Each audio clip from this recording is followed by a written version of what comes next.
We have a very vast assortment of PRS guitars here tonight, including some that I personally brought with me from the factory. And these guys are going to be doing discounts on those. So if you guys are interested in any PRS guitars, we also do have with us, as you can see, Mark Holcomb's signature guitars that we brought with us as well.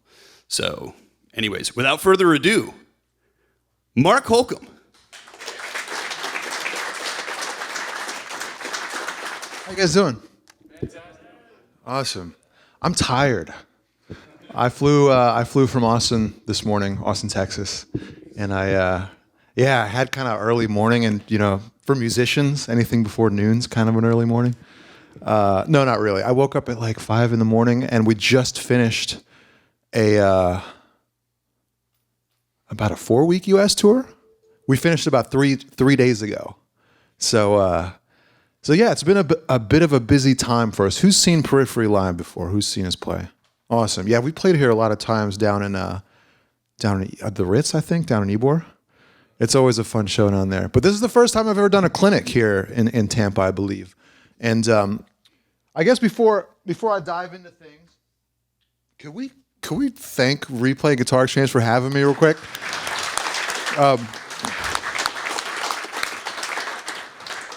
There's a lot that goes into making these things happen. I know it seems kind of simple. You walk into a guitar shop after hours, and I'm here, talking about the gear, or playing music for you guys, and it seems fairly simple what's happening, but it takes a lot for these clinics to happen. My schedule has to be open. They have to be willing to accommodate me, and there's all these moving parts. So it's great that a store like this can make one of these events happen on behalf of PRS as well. Who's, just out of curiosity, who's seen me do one of these clinics before? Okay, so you've been to one. That's awesome. So I can recycle all this old material. Nobody's going to know.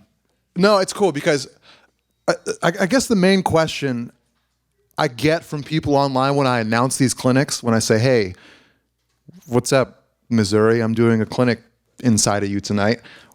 And then people always ask, they always send me messages like, what's a clinic? What is that? Is it just you talking for an hour, or is it you playing songs?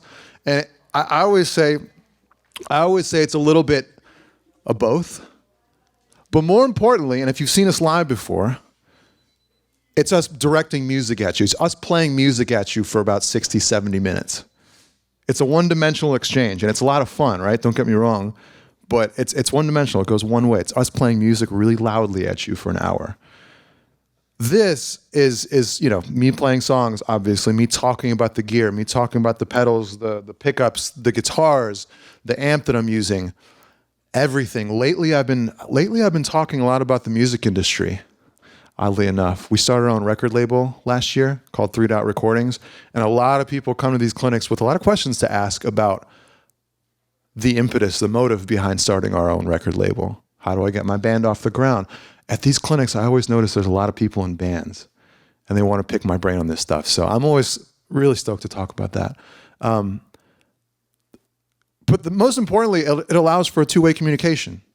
At shows, unless you hang outside of our tour bus or unless you hang outside of the venue, you maybe get a chance to meet like a sweaty, oily version of me after a show and talk for 2 seconds and say bye.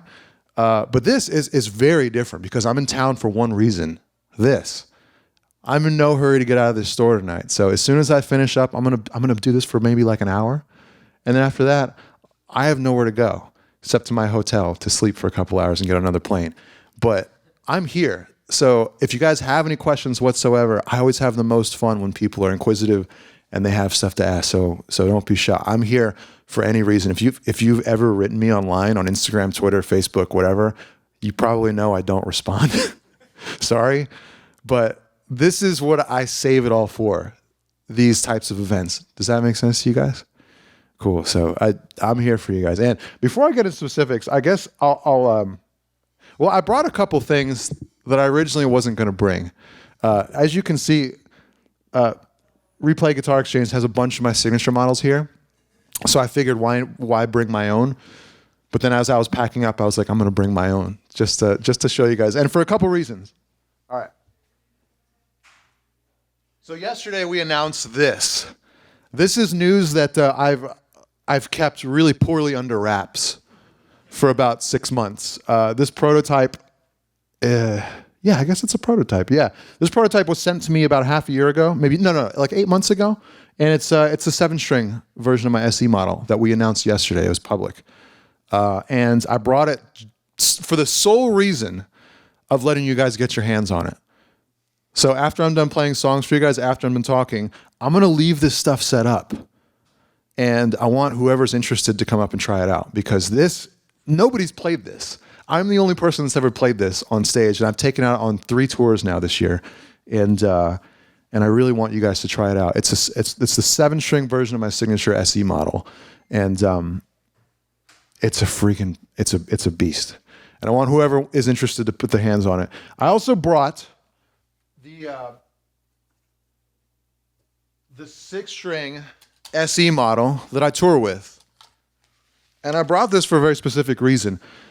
When people ask, no, you know what? When people see that I have a signature SE model, they always say to themselves, and they ask me too, they're like, you don't really play those on stage, do you?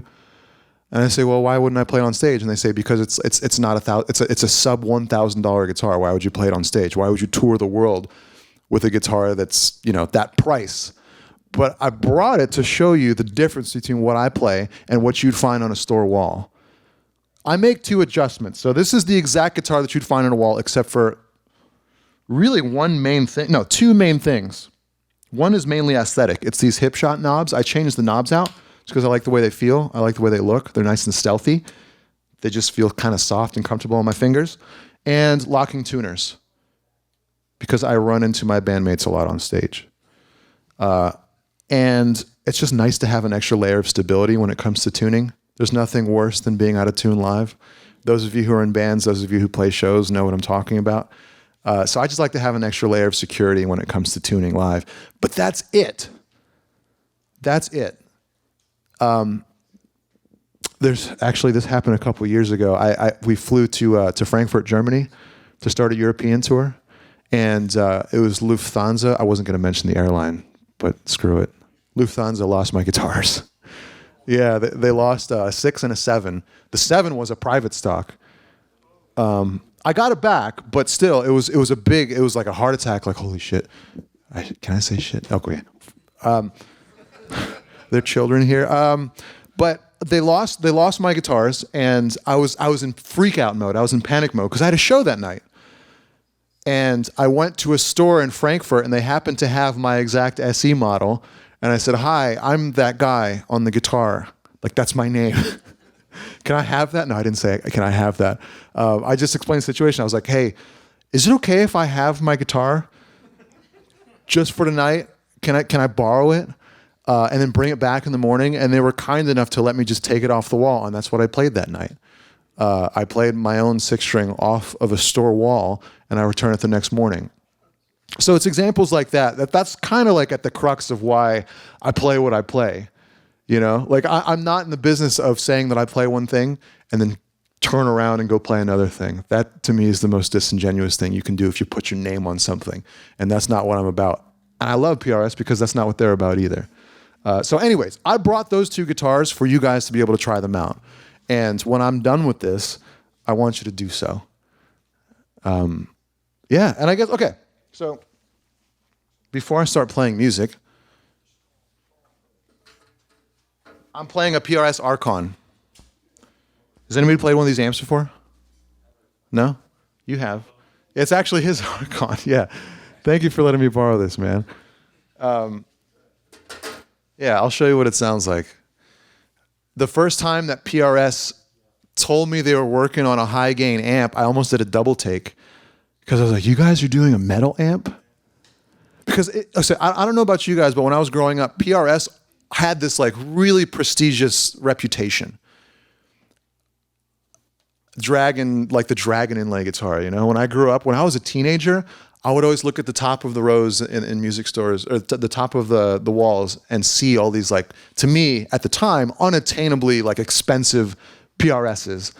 And it just never seemed like a metal thing. It wasn't until I discovered the band Opeth. I don't know if you guys are Opeth fans. I'm a big Opeth fanboy. But when I saw Opeth live for the first time, they were playing PRSs. I was like, wow, that's like a real metal band. That's like a real metal band playing PRSs.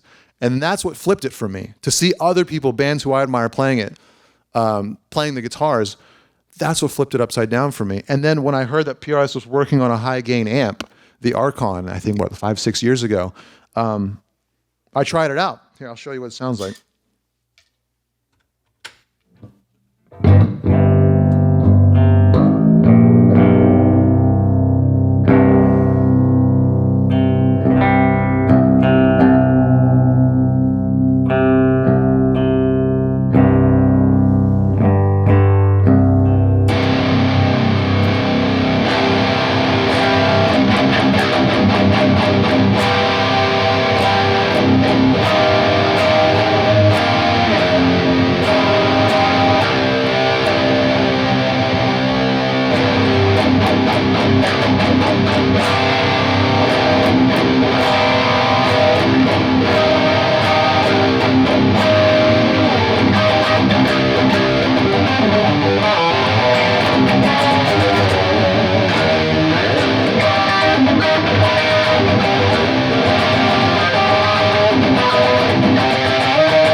And that's with the gain at about 1 o'clock. So that's nowhere near what it's capable of doing. I've got a little overdrive pedal here, pushing it a little bit to add a little bit of hair to the tone. But yeah, the gain's running at about 1 o'clock right now. So that's just past halfway of how sort of saturated you can get on the lead channel. And of course, that blew me away. First of all, when I heard that Paul Reed Smith could do that with a metal amp, with their take on a high gain amp, that floored me when I got a chance to demo it years ago. So that's sort of my clinic go-to amp, the Archon. Live, Periphery is an Axe-Effects band. We use Fractal Audio Axe-Effects, but I'm an amp, not a connoisseur. I just love the feeling of real amps, and that's what I use at home. But the minute Periphery goes out on the road, we use all Axe-Effects because of how convenient it is. I'm not sure who here has actually messed with like amp sims and like effects processors and stuff like that. Kemper, Fractal Audio, Line 6. Yeah, it's a different flavor, and it has really obvious pros, right? You can emulate any sound. You can have the same sound every night, which is honestly the main reason we use it in Periphery, for convenience sake and just for consistency as well. There's also one thing that we do that you could never do with an amp. And this is neither here nor there, but we automate all of our patch changes live. So we have no pedal boards. If you ever see Periphery live, you'll notice we're not stepping on anything, ever. It's because we have a MacBook Pro hooked up to our Axe-Effects, to each one of the guitar players' respective Axe-Effects. And we have a little MIDI lane in a Cubase session that as soon as we start the set, we press play on the Cubase session. And then there's a MIDI lane for each guitar player that we go in and program. It takes maybe like 4 or 5 days for each of us to do before a tour. And we put in these little triggers that tell the Axe-Effects when to switch presets for a given part. It's a pain in the ass. What's that? Oh, yeah. It's just it's a little MIDI lane in the Cubase session that you just put a little trigger. You use actually just like a little pencil tool in the DAW, and you assign a number to it, and that number corresponds to whatever number you want your tone to be, your desired tone to be in the Axe-Effects. And it's as dry as it sounds. But the cool thing about it is once you have it down, you don't ever have to think about, oh, damn it, now I got to step on this chorus pedal. Now I got to change the BPM on this delay. Now I got to step on this overdrive. Now I got to disengage the overdrive and step on this chorus pedal and then switch channels for this clean tone. Like, you don't have to ever worry about it. So I would urge anybody who's interested in technology to just give it a try, because if you play in a live band and if you're playing a lot of shows, to be able to automate that process and put it on rails is pretty damn cool, and it feels very next gen. I feel like Blade Runner whenever I do it still, you know? But yeah. And Yeah, I guess I should explain a little bit about the guitar. Who here has played one of these guitars, one of these SE models? Right on. Okay, so these have been out now for 4 years. This is the original SE 6-string model that I have. The main difference that it has compared to the other PRS lineup is that it's got a 25.5-inch scale length. A lot of people ask, they're like, why do you add the extra half-inch? And the answer is simple. It's tuning. It's all tuning. And for periphery, this is the highest we ever tune. This is the ceiling.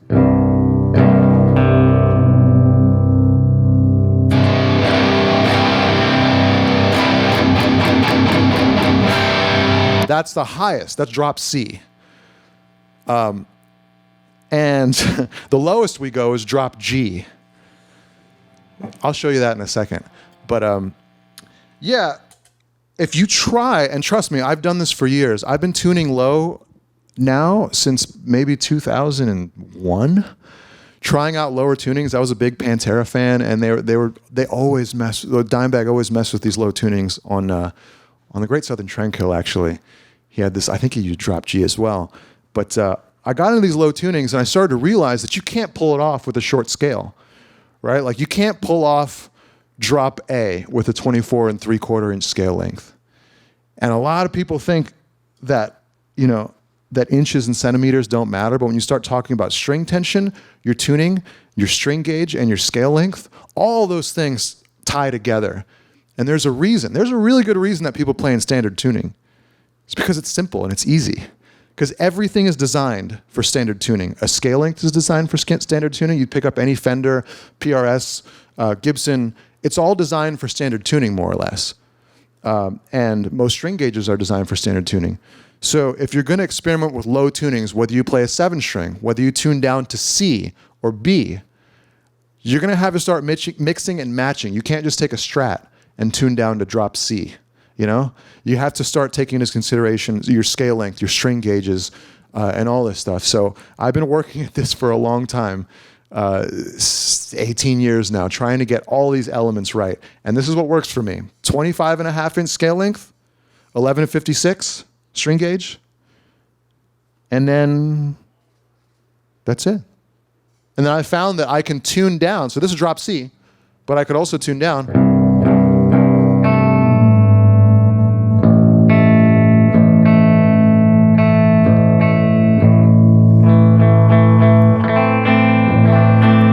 To another tuning we have called drop A. Can I play a song for you guys? Yeah, this song showcases this tuning. And all it is it's A. So I'm a whole step down, every string is a whole step down, and I just match it to the second string, which is A. And what it allows is these cool, like if you do a power chord shape, it's just an octave. It just sounds like an octave. It's like, this is a power chord.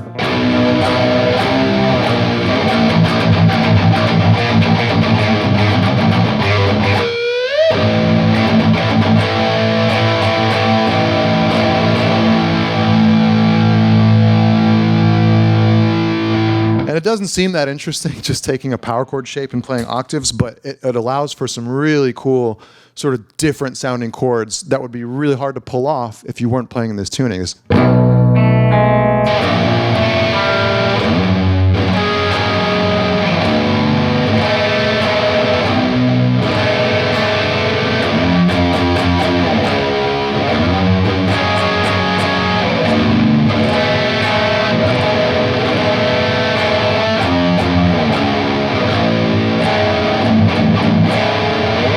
All right, I'm gonna play a song for you guys in this tuning. It's called Prayer Position.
Thank you, guys. Can I open it up for any questions if anybody has anything they want to ask?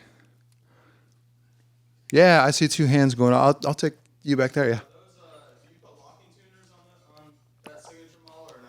Yeah, I do. I did a couple tours without locking tuners, and it's always just, it feels nice to have an extra layer of stability, tuning-wise, yeah. Yeah. So that tuning that you're using, that's basically like 7-string tuning in standard A without the string, without the 6th string. Is there a reason for doing it on a 6 and skipping that string? Yeah, I've seen a lot of people ask online, like we had a song on Periphery 4 called Reptile, and I posted a video of it on YouTube, me playing, I think, the first third of it, and I saw a lot of comments. People were like, you're using an 8-string tuning on a 6-string. Why? Like, you have an 8-string, just use an 8-string. But I think people who ask that question are kind of missing the point. Because for me, okay, the point of trying out different tunings is not, it doesn't have anything to do with anything except for unlocking creativity. So like if I'm in standard tuning and I have ideas and I'm writing and I'm having success with these ideas, then great. But I hit a wall. I don't know about you guys. Who here writes their own music? All right, so that's damn near all of you. Awesome. Yeah, okay, so maybe you guys have this problem too, but I run into these ruts. I hit these walls all the time when I write, and it's really frustrating. It's demoralizing. But the one thing I've learned to do after having played guitar for so long is now I try not to get bummed out. What I do is I throw my guitar in a different tuning. That's become my number one way. Now, in 2019, especially for Periphery 4, which is why there's so many tunings on the record, the first thing I'll do is if I feel tapped or really uncreative, I'll throw my guitar in a wild tuning. And I was having a lot of trouble, frankly. I haven't said this a lot actually in public, but I was having a lot of confidence issues with Periphery 4. Like, not only was I not writing, but I didn't feel inspired before Periphery 4, before writing sessions began. But I remember it was a Christmas break, and I wasn't around the band, and I brought a 6-string with me on vacation, and I just decided to throw my guitar in this tuning.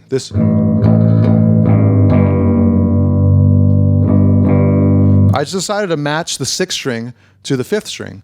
So it's I just wanted a really like awesome, lazy sounding tuning. Something that would sound cool with the least amount of effort. So I threw the 6th string down to match the 5th. And so when you lay down your first finger, you get an octave. And when you stack a power chord on it, you get a really thick sounding power chord.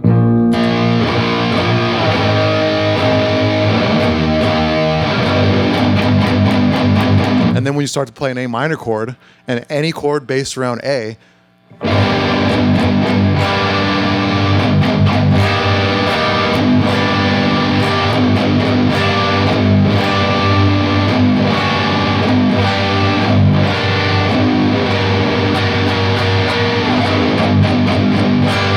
so yeah, it's really low, and it kind of does sound like an 8-string, That low G, I think standard 8-string tuning is F sharp, so it's only a half step off of a standard 8th string on an 8-string, And yeah, it does sound really low, and I get what people are saying when they're like, "Why don't you just use an 8-string?" But that's not the reason I throw my guitar in a different tuning. The reason I put my guitar in a different tuning is to make me inspired. And I would urge any of you guys to do it. If you ever feel like you're tapped out of ideas, you're like, why am I not writing anything I'm proud of? Google a new tuning. And it's easy. You don't even have to know what tuning you're getting in, but just like find any sort of finger style or like any Candy Rat player a guitar player, just and see what open tuning they're using and then try to make it happen. That's how I wrote Scarlet. That's how I wrote so many of our songs are based on new tunings because of that very reason. If you're having trouble, throw your guitar in a different tuning. I think a lot of times, personally speaking, I'm way too visual when it comes to guitar. I play the same licks a lot of the time, and it's based on something that I see. There's a reason you play that same dumb pentatonic lick you always play. It's because you're used to seeing it. You're used to seeing it, identifying it, and then just playing the same shapes. It's the same moves. But if you throw your guitar in an open tuning, those shapes no longer make any sense. So you're forced to use your ear. You'd think we would do that a lot more as guitar players, but we don't. Sometimes we rely heavily on what we see. And it's a cool exercise. Even if you don't write anything good in an open tuning, at least it gets you thinking with your ear and not only just using your eyes to play a shape or to play a pattern that you're used to playing. Does that make sense? At least that's what I rely on, and that's why I use open tuning so much. So yeah, that was a long answer to your question. I'm sorry. Okay. That was the tuning that the Architects was using. Was it? Back when, and it's like, and you can hear, yeah, you can hear that tuning. Yeah. Seeping into other people's music, even though they're not in that tuning. Yeah, yeah. The interval between the first two songs, and I completely agree with what you were saying. It's a creative thing. Like you pick up a 7-string, and you're not gonna write 6-string the stuff that you write. Yeah, it's just different. And if you guys have ever picked up a 6 and then picked up a 7 and then picked up an 8, it's like going from a trumpet to a triangle. You know, they may as well be different instruments, especially if you're trying to be creative. You know, it's not the same. You can't just take a 6-string idea and make it happen on an 8. That's not how I work. That's not how I've ever worked.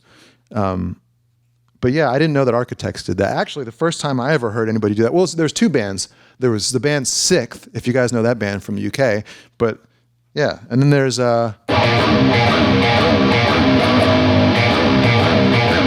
Pantera, you know, and the song "Sandblasted Skin" off the Great Southern Trendkill. But yeah, can I play a little bit of the song "Reptile" for you guys? Yeah, all right. So this is the song that was born out of this tuning idea. When you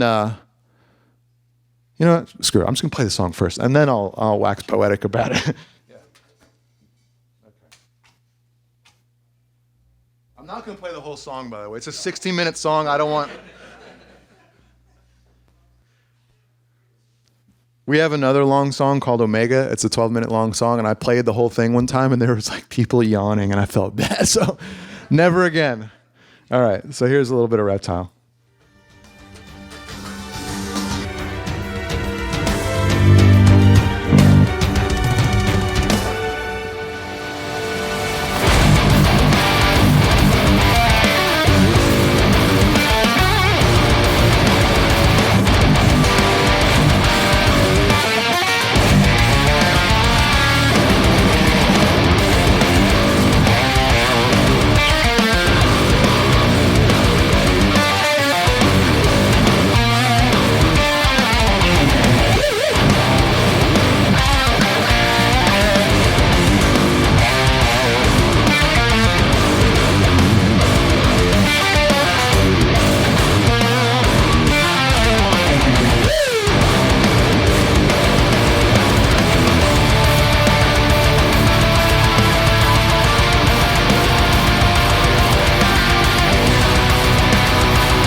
Thank you, guys. Can I take any questions? Anybody have anything to ask? Yes, sir.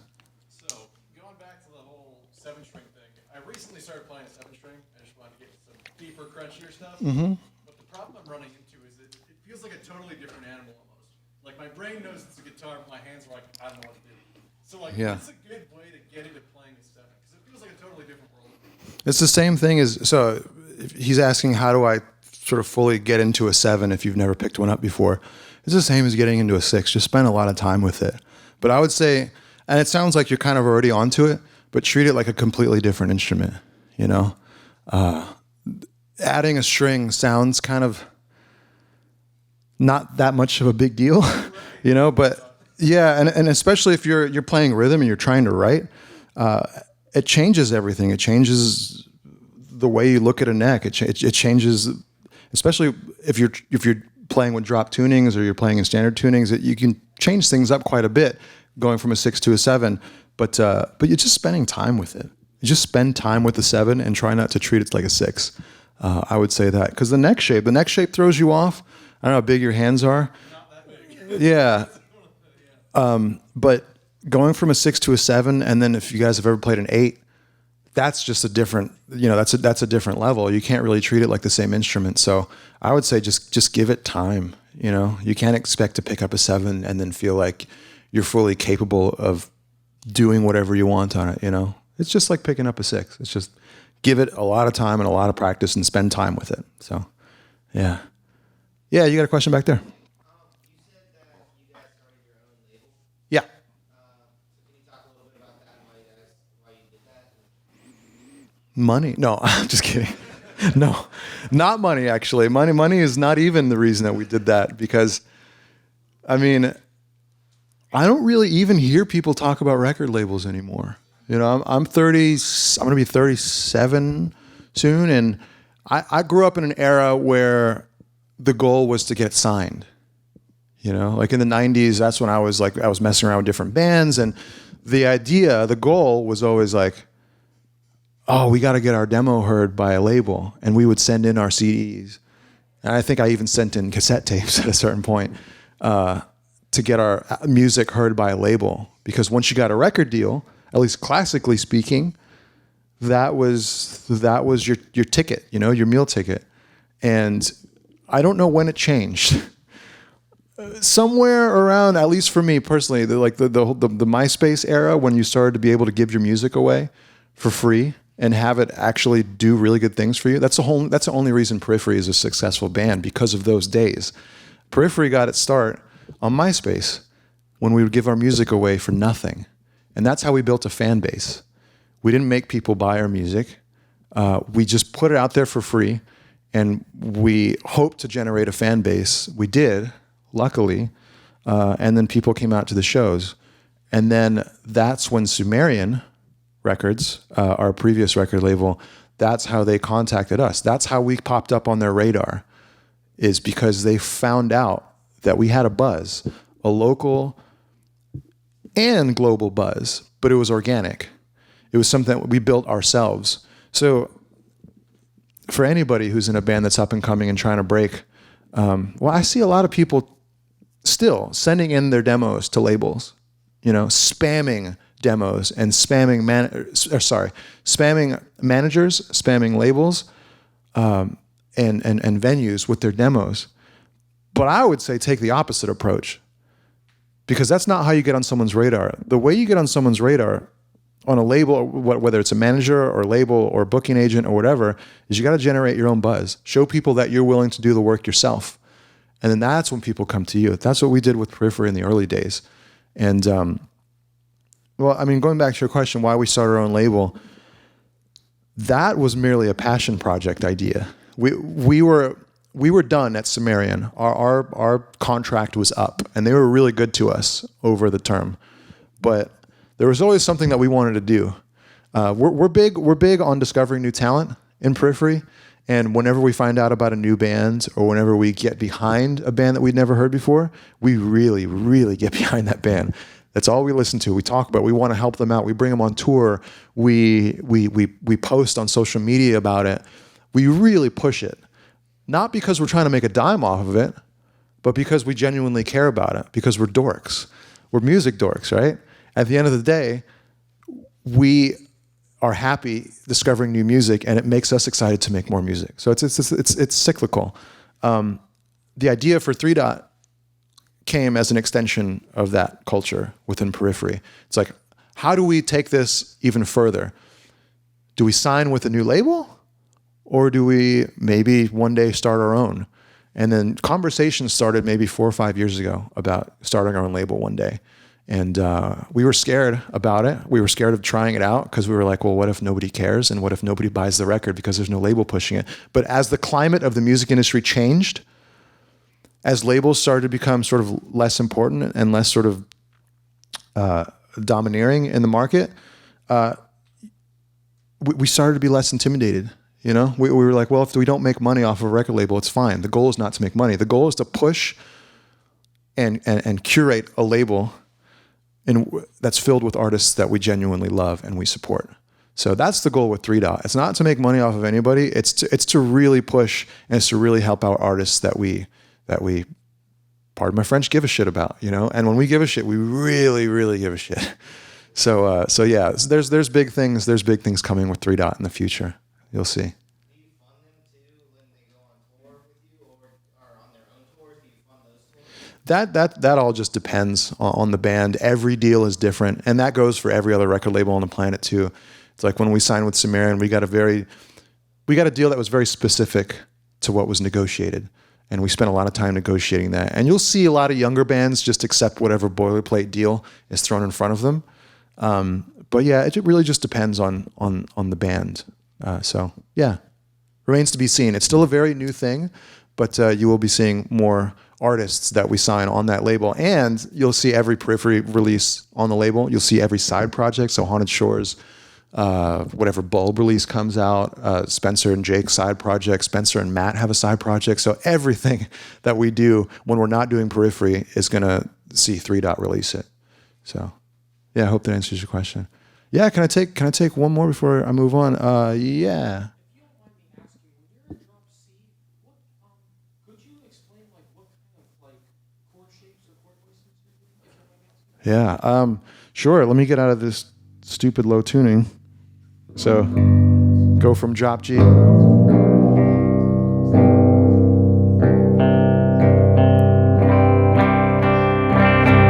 right, so I'm in drop C again. He was asking about chord shapes that I use. The reason I started playing in drop tunings years ago was I realized I could use my thumb to fret a power chord. And I took 3 or 4 lessons in the mid-90s, and my guitar teacher always told me, don't use your thumb because it makes you have bad hand posture. And I still have not ideal hand posture. There's some players that I see that just have the most perfect, like their fingers are parallel with the frets. And it's just like guys like Jason Richardson or something like that, you know, or John Petrucci, somebody like, you're wearing the Dream Theater shirt, so I had to say Petrucci. But yeah, I mean their fingers are always parallel with the fretboard, and mine aren't. Mine are constantly slanted because I got in the habit of using my thumb to fret, and it's not an ideal posture, but for me and what I do, it is because I use my thumb so much. And I grew up seeing Jimi Hendrix do it. And, you know, you see John Mayer do it, and other players use their thumb now. But, yeah, I mean, the reason I started with drop tunings is because I realized I could fret 3 strings with my thumb. I most commonly just do 2 strings. So if I find a root note that I like,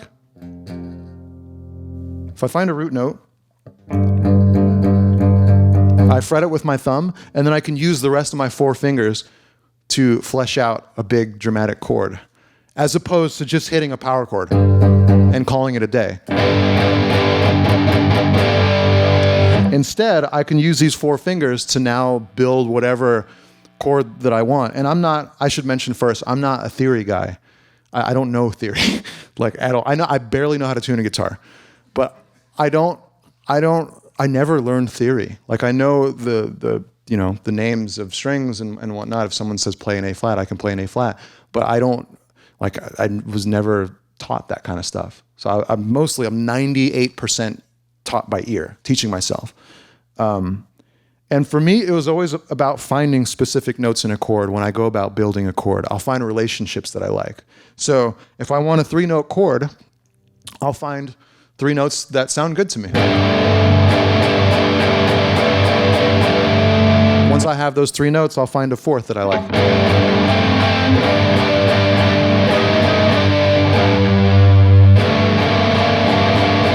I always like that. You get the half-step dissonance in there. It adds a little drama and tension. And then you want to add a 5th note.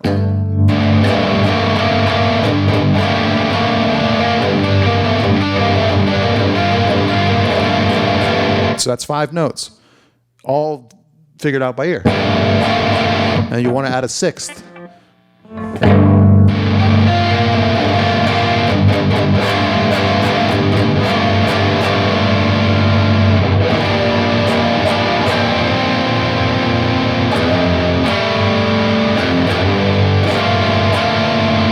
So now all of a sudden you have this big, beautiful 6-note chord that you're using your thumb to fret 2 notes. And there's no open strings in there either.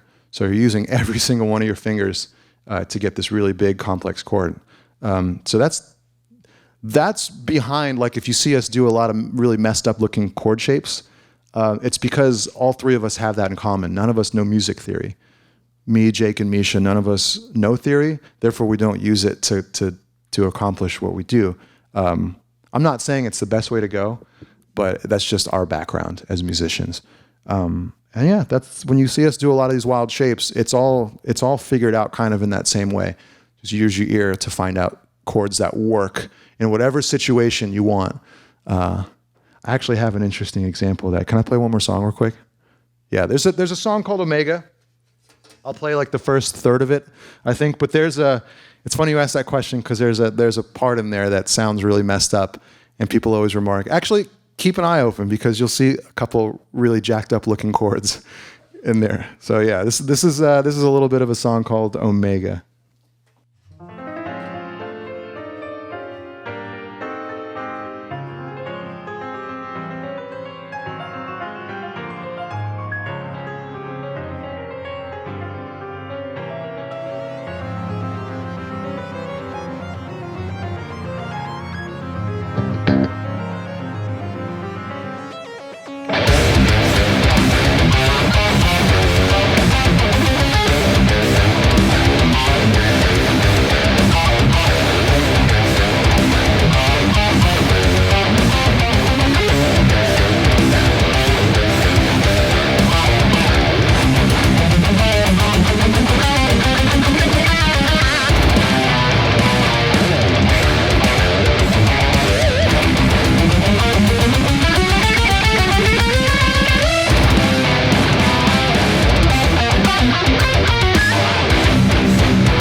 Thank you.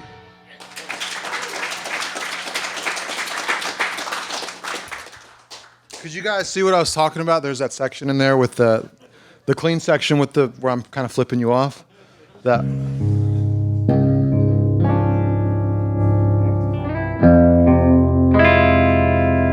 section.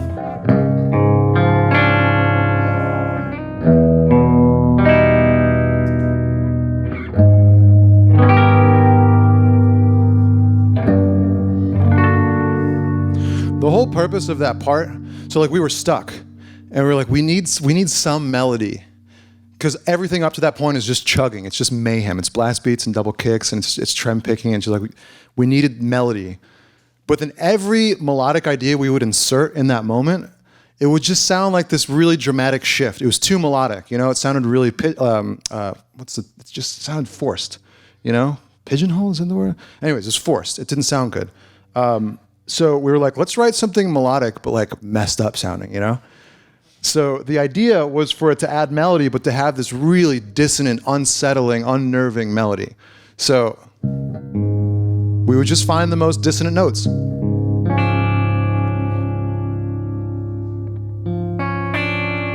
It's like, it's dirty, you know, it's ugly. And then we knew the root note needed to be this. But it couldn't be normal minor chord. It needed to be more complex. So,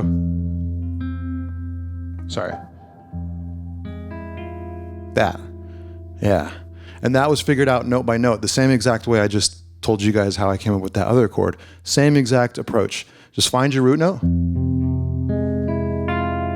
It's 5 notes. But each note was picked out one by one to make it sound the most dissonant it can be. And then back to the first chord. And then same chord as before, just a step down or half step down. But the approach is the same. It's just you're very deliberate in finding out which notes you're using. And again, this is a crutch for people who don't know theory. And it's a crutch that I kind of need and that we in the band kind of rely on. And then it goes up here and we go to this, we call it a spy chord. You know, like an old-timey spy movie. And then same approach. You figure out your root note first, your bass note, and then one by one you figure out what note works best. And it's not just slamming your fingers down at random places. It's being very deliberate, one note at a time, one relationship, one interval at a time, and then seeing where that takes you. Can I get to any more questions before I move on? Yeah, back there.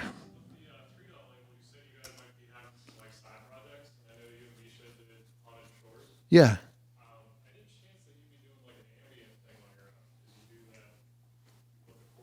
Oh yeah, that's always been a big want of mine to do an ambient project. Yeah, because I have the thrash one. I have Haunted Shores, and Periphery takes up everything. That's the big machine that takes up all my time. But yeah, it'd be cool to do like one of my favorite bands of all time is the band Sigur Rós from Iceland. I love Sigur Rós and I really ambient styles of music. So yeah, one of these days I have a real love for that kind of stuff. So maybe. But yeah, 3 Dot is just going to be full of our side projects. Because when we're not working on Periphery, we're working on other stuff, you know. Yeah, you got a question over there? One of those side projects, I know they're not in the group, but Elliot Coleman's Omnom. Yeah. Yeah. Probably. Yeah, I actually wrote 1 or 2 songs with them like 12 or 13 years ago. Yeah, exactly.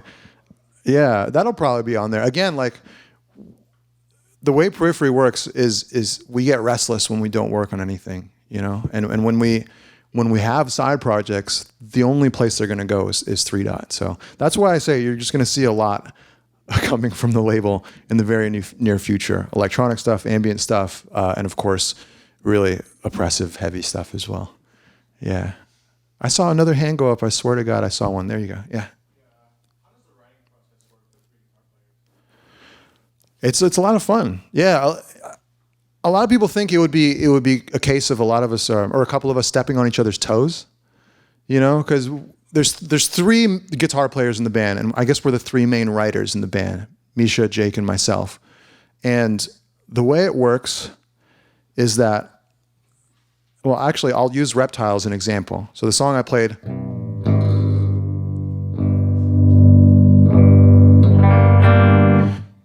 9 times out of 10, somebody will come to the other guys with a riff, just one riff, or 2 riffs, or maybe 3. And we'll play it for the rest of the guys. And we'll say, hey, what is this cool? And, we're all pretty honest. We're all pretty honest people. We've learned to be honest and respectful. Respectful over honest, yeah, right? Like, you got to learn how to deliver hard news to somebody. That's a lesson that took us a while to learn, by the way. You can't just say, that sucks. You got to say, that's okay. No, not that. Yeah, I mean, we'll come with a couple riffs, and then if the idea flies, if the guys like it, we'll track it. And I remember when I messed with that drop G tuning, I wrote 2 riffs. The main riff in Reptile is...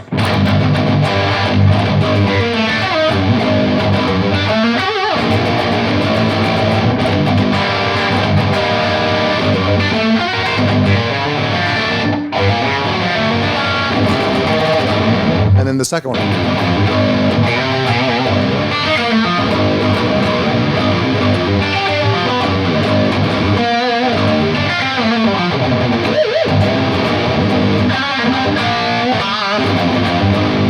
So those 2 riffs I had written in that drop G tuning, and I showed the guys those riffs. I'm like, is there any potential? Like, do you guys like it?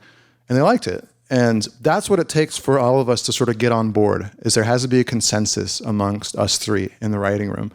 And then I'll get in front of a computer with them, we'll record it, and from there, it's sort of just a hot potato with the guitar. It's like, who has an idea? What comes next? And then me and Misha wrote this chorus.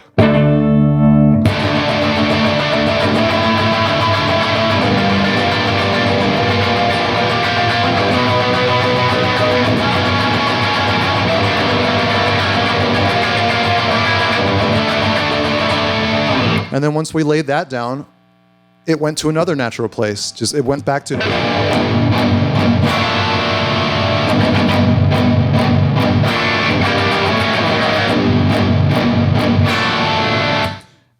And the idea was that we all piggyback on top of an idea that was already recorded. So like, that riff was written, and then it went back to the second verse, and then there was another chorus. And all of a sudden, you have 2 verses and 2 choruses. That's a half a song, And the song ended up being 16 minutes, so it really wasn't half a song. But you can see what I mean. The momentum is built upon, or the momentum was the tool that you built the song on, or that you build a song on.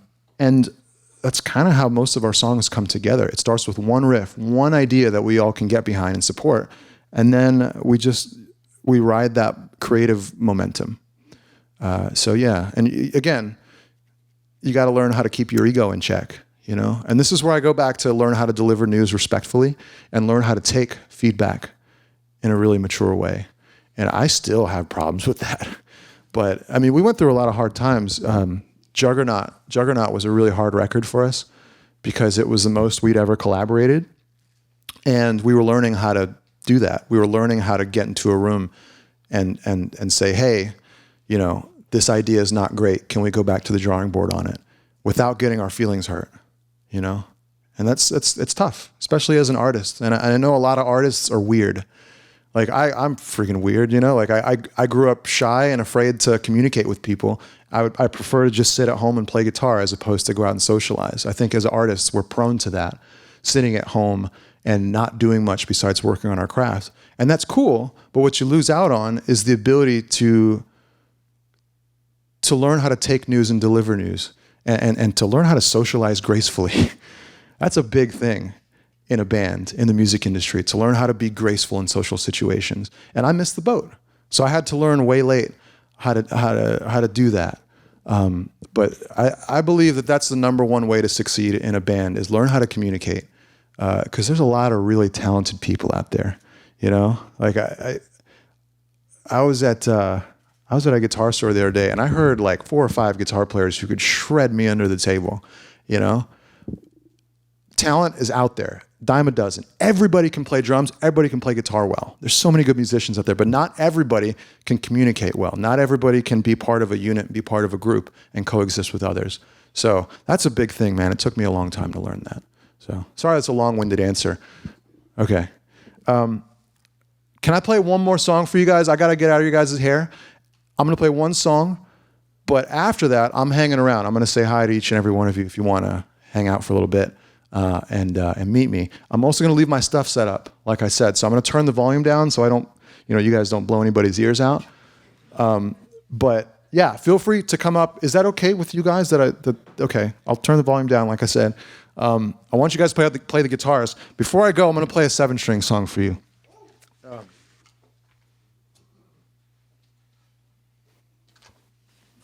I'm going to play a Tesseract song. No, I'm just kidding. How stupid would that be if I just played Tesseract songs for an hour?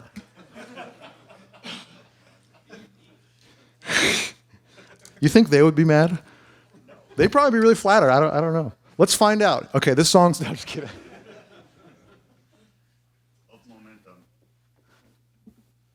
All right, so this is my new bad boy. This is what I'm really excited about these days. This new 7-string.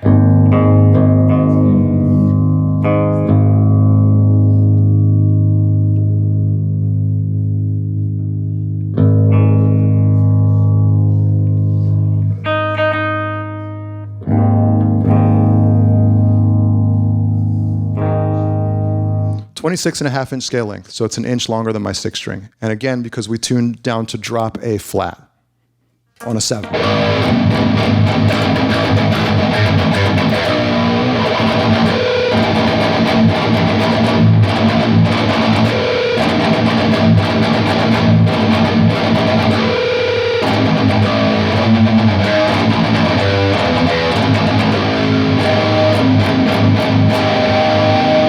I can't wait for you guys to play this. So please make this the one that you play when you get up here.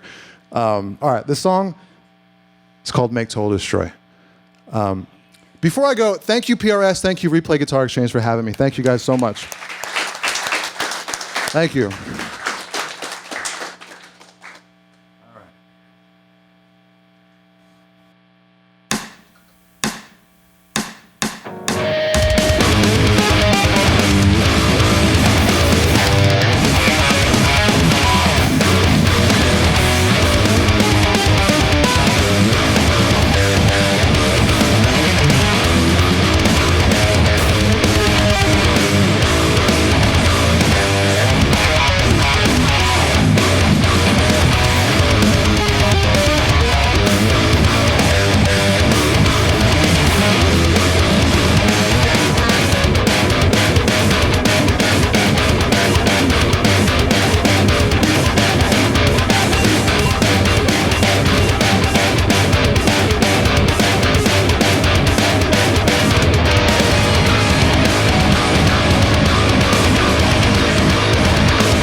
Thank you.